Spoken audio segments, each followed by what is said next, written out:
Bom dia, mais uma manhã com Deus, priorizando a palavra de Deus. E nesta manhã do dia 19 de outubro, nós vamos meditar de Mateus, do capítulo 8 ao capítulo 11. Que a paz do Senhor encha o teu coração nesta manhã.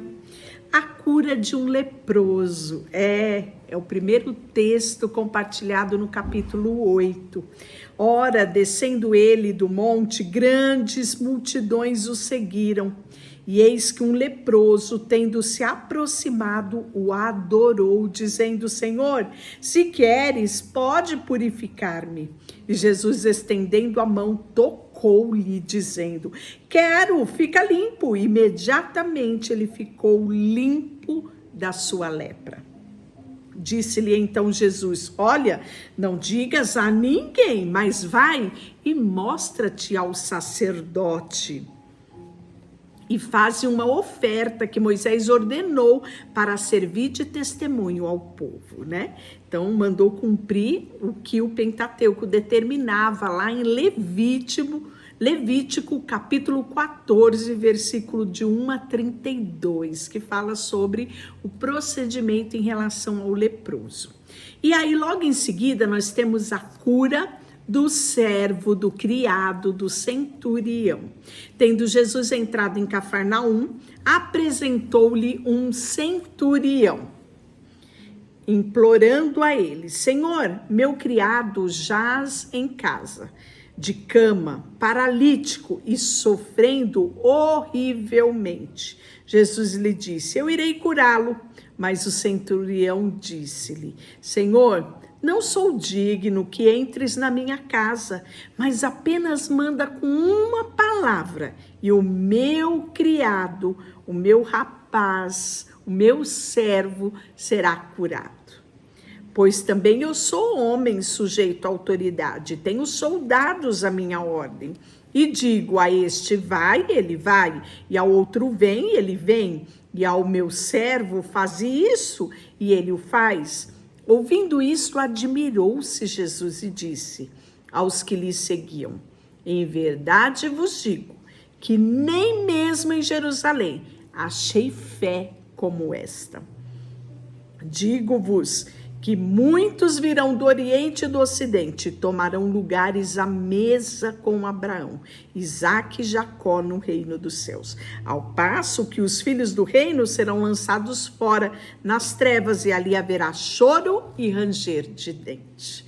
Então, esse exemplo do centurião, né, um homem de grande importância, um comandante, nos ensina o que é fé, o que é confiança, o que é entender a autoridade que há em Jesus. E aí a cura da sogra de Pedro. Tendo Jesus chegado à casa de Pedro, viu a sogra deste acamada, e ela ardia em febre. Mas Jesus tomou-a pela mão e a febre a deixou, e ela se levantou e passou a servir. E aí, chegando à tarde, trouxeram-lhe muitos endemoniados, e ele meramente com a palavra expeliu os espíritos e curou todos os que estavam doentes, para que se cumprisse o que fora dito por intermédio do profeta Isaías. Isso mesmo, ele tomou sobre si as enfermidades e carregou as doenças, né? Isso está escrito lá em Isaías 53, 4. E aí, Jesus pôs, né, à prova quem queria segui-lo. Preste atenção. Vendo Jesus muita gente ao seu redor, ordenou que passassem para outra margem. Então, aproximando-se dele, um escriba disse-lhe: mestre, segui-te-ei por onde quer que fores. Mas Jesus lhe respondeu: as raposas têm covis, as aves do céu ninhos, mas o Filho do Homem não tem onde reclinar a cabeça. E outro do discípulo lhe disse: Senhor, permita-me ir primeiro sepultar o meu pai. Replicou-lhe Jesus: segue-me e deixa os mortos sepultar os seus próprios mortos. E aí, nesse mesmo capítulo 8, Jesus vai acalmar a tempestade. Então, entrando ele no barco, seus discípulos o seguiam. E eis que sobreveio no mar uma grande tempestade, de sorte que o barco era varrido pelas ondas. Entretanto, Jesus dormia. Jesus também ficou cansado e dormiu. Mas os discípulos vieram acordá-lo, clamando: Senhor, salva-nos, perecemos. Perguntou-lhe Jesus: por que sois tímidos, homens de pequena fé? E levantando, repreendeu os ventos e o mar, e se fez grande bonança. Em outras versões, calmaria. E maravilhando-se os homens, dizer: quem é este que até os ventos e o mar lhe obedecem? E a cura de 2 endemoniados de Gadarenos. Tendo ele chegado à outra margem, a terra dos Gadarenos, vieram-lhe ao encontro 2 endemoniados, saíram dentro dos sepulcros. E tal ponto, furiosos, que ninguém podia passar por aquele caminho. E eis que gritava: que temos contigo, ó Filho de Deus? Vieste aqui atormentar-nos antes do tempo? Ora, andava pastando não longe dali uma grande manada de porcos. Então os demônios lhe rogaram: se nos expelir, manda-nos para a manada de porcos. Pois ide, ordenou Jesus, e eles saíram, passando para os porcos, e eis que toda a manada se precipitou despenhadeiro abaixo, para dentro do mar, e nas águas pereceram. Fugiram os porqueiros, e chegando à cidade, contaram todas estas coisas e o que acontecera aos endemoniados. Então a cidade toda saiu para procurar Jesus e, vendo, rogaram que se retirassem deles. E aí o capítulo 9 é a cura de um paralítico em Cafarnaum. Lucas também vai registrar isso em Lucas 5 e em Marcos 2. Entrando Jesus num barco, passou para o outro lado e foi para a sua própria cidade. E eis que trouxeram um paralítico deitado num leito. Vendo a fé, Jesus disse ao paralítico: tem bom ânimo, filho. Então, perdoados os teus pecados. Mas alguns escribas diziam com ele: que blasfêmia! Jesus, porém, conhecendo-lhe os pensamentos, diz: por que cogitais mal no vosso coração? Pois qual é mais fácil dizer: estão perdoados os teus pecados, ou dizer: levanta e anda? Ora, para que saibais que o Filho do Homem tem na terra autoridade para perdoar pecados, disse então ao paralítico: levanta-te, toma o teu leito e vai para a tua casa. E, levantando-se, partiu para a sua casa. E vendo isso, a multidão, possuída de temor, glorificaram a Deus, que dera tal autoridade aos homens. E aí, a vocação de Mateus. Lembra que eu falei para você que eu achei assim extraordinário esse texto aqui? Que fala do desprendimento de Mateus em seguir Jesus e que é um grande exemplo para mim e para você. Preste atenção aqui. Partindo Jesus dali, viu um homem chamado Mateus, estava sentado na coletoria. Aqui a coletoria era a Secretaria da Fazenda, para você entender. Era ali que era recolhidos os impostos impostos para Roma. E Mateus era o funcionário da Secretaria da Fazenda daquela época. Ele era responsável por recolher os impostos, né? Então ele servia, era um funcionário público de Roma. Chique, não é? Pois é. Então ele estava ali trabalhando no seu dia a dia. E aí Jesus viu ele lá na coletoria e disse: segue-me, simples assim. Sabe o que aconteceu? Ele se levantou e seguiu Jesus. Simplesmente isso. Eu acho extraordinário que Mateus faz essa pausa aqui no capítulo 9 para nos compartilhar a experiência que ele teve ao encontrar Jesus e que foi impossível recusar o convite para segui-lo. E aí Jesus come com os pecadores e isso é tido como um horror para os religiosos daquela época.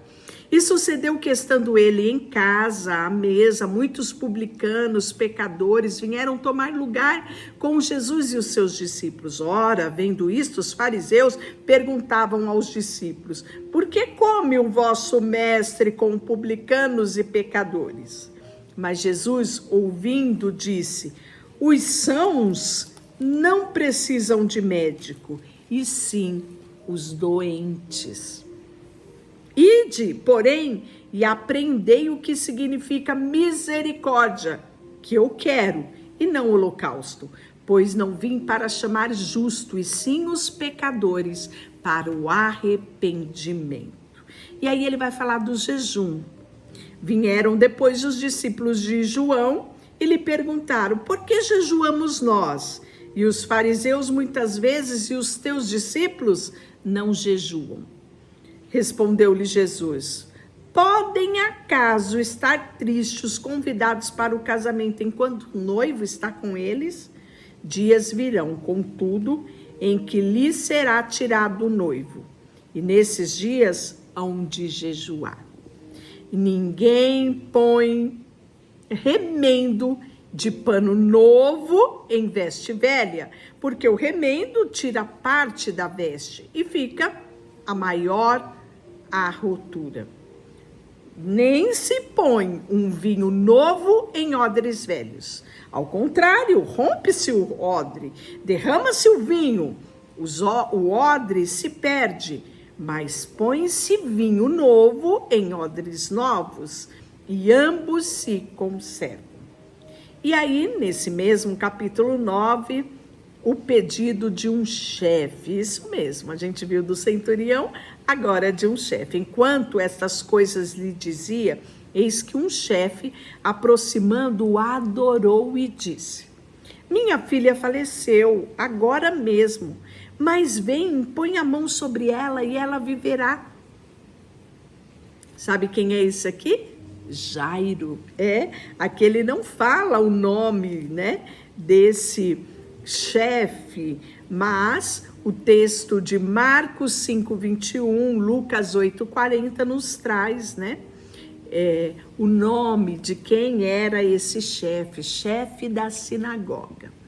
Nesse intervalo que Jesus vai curar a filha dele, que está terrivelmente doente, vem a falecer, Jesus, levantando, seguindo ele, também os seus discípulos, e eis que uma mulher que durante 12 anos vinha padecendo de uma hemorragia, veio por trás dele e o tocou na orla da veste, porque dizia consigo mesmo: se eu apenas lhe tocar as vestes, ficarei curada.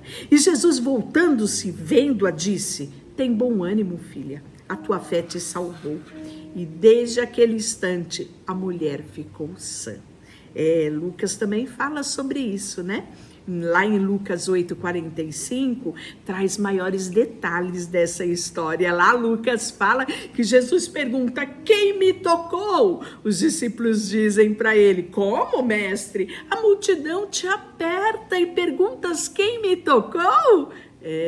E aí ele fala assim, alguém me tocou porque de mim saiu virtude. Lá a história está mais completa, isso que é extraordinário nos evangelhos sinóticos, né? E aí a ressurreição da filha de Jairo, né? O chefe, tá vendo? Tendo Jesus chegado à casa do chefe, vendo os tocadores de flauta e o povo alvoroçado, disse, retirai-vos, porque ela não está morta, a menina apenas dorme, e riram dele. Mas, afastando-se o povo, entrou Jesus, tomou a menina pela mão e ela se levantou. E a fama deste acontecimento ocorreu por toda a terra. Lá no livro de Lucas, né, ele fala, Talita cumi. Ele chama assim, e diz, né, chama a menina e a menina volta à vida. E aí a cura de 2 cegos. Partindo Jesus dali, seguiram 2 cegos, clamando, gritando, tem compaixão de nós, filho de Davi. Tendo ele entrado em casa, aproximando-se os cegos, e Jesus lhe perguntou, credes que eu posso fazer isso? E respondeu-lhe, sim, Senhor. Então lhes tocou os olhos, dizendo, faça-vos conforme a vossa fé. E abriram-lhe os olhos. Jesus, porém, os advertiu severamente, dizendo, acautelai-vos de que ninguém o saiba. Saindo eles, porém, divulgaram-lhe a fama por toda aquela terra. E ao retirar-se eles, foi-lhe trazido um mudo endemoniado. E expelindo o demônio, falou o mudo. E a multidão se admirava, dizendo, jamais se viu tal coisa em Israel. Mas os fariseus murmuravam, pelo maioral dos demônios é que se expele os demônios. E percorria Jesus todas as cidades, povoado, ensinando na sinagoga, pregando o evangelho do reino e curando toda sorte de doença e enfermidade. Vendo ele a multidão, compadecia-se dela, porque estavam aflitas e exaustas como ovelhas sem pastor. E então se dirigiu a seus discípulos. A seara, na verdade, é grande, mas os trabalhadores são poucos. Rogai ao Senhor da seara para que mande trabalhadores para a sua casa. Capítulo 10 é a escolha dos 12 apóstolos. Tendo chamado os seus 12 discípulos, deu-lhes Jesus autoridade sobre espíritos imundos para expelir, para curar toda sorte de enfermidade. Ora, o nome dos 12 são estes. Primeiro, Simão, por sobrenome Pedro. André, que era o seu irmão. Tiago, que era filho de Zebedeu. E João, que era irmão dele. Filipe, Bartolomeu, Tomé, Mateus, o publicano, Tiago, filho de Alfeu, e Tadeu. Simão, o zelote, Judas Iscariotes, que foi quem o traiu. E aí Jesus vai dar instruções a esses 12, né? A estes 12 enviou Jesus, dando-lhe a seguinte instrução. Não tomeis rumo aos gentios e nem entreis na cidade dos samaritanos, mas, de preferência, procurai as ovelhas perdidas da casa de Israel. E à medida que seguirdes, pregai que está próximo o reino dos céus.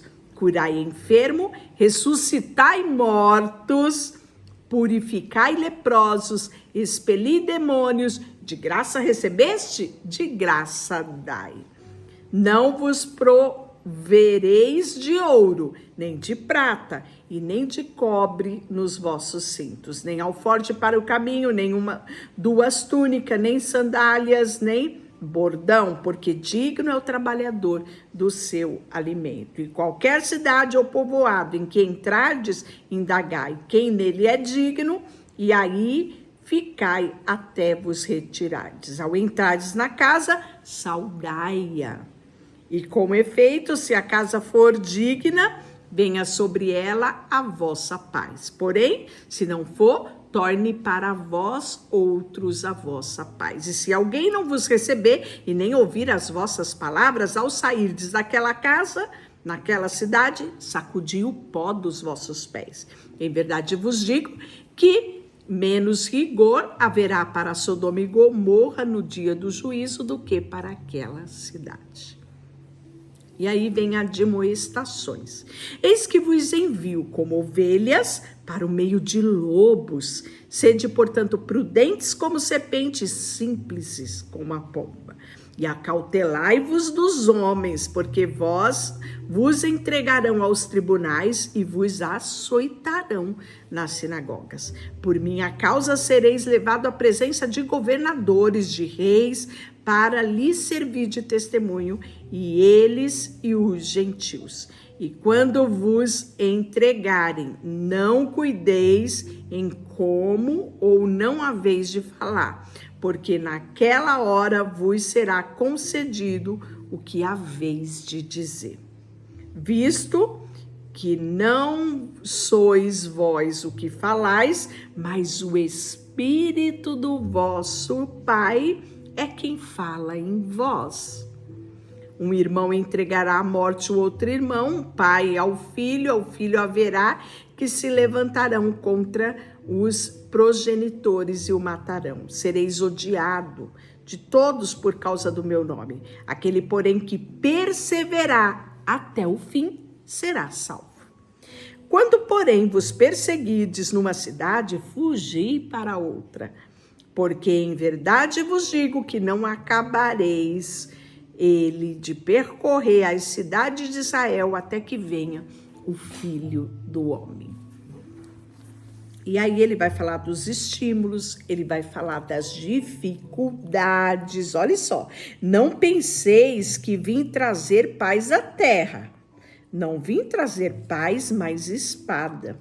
Porque vim causar a divisão entre homens, seu pai, seus filhos, mãe, nora, sogra. Assim os inimigos do homem serão os da sua própria casa. Quem ama o seu pai ou a sua mãe mais do que a mim, não é digno de mim.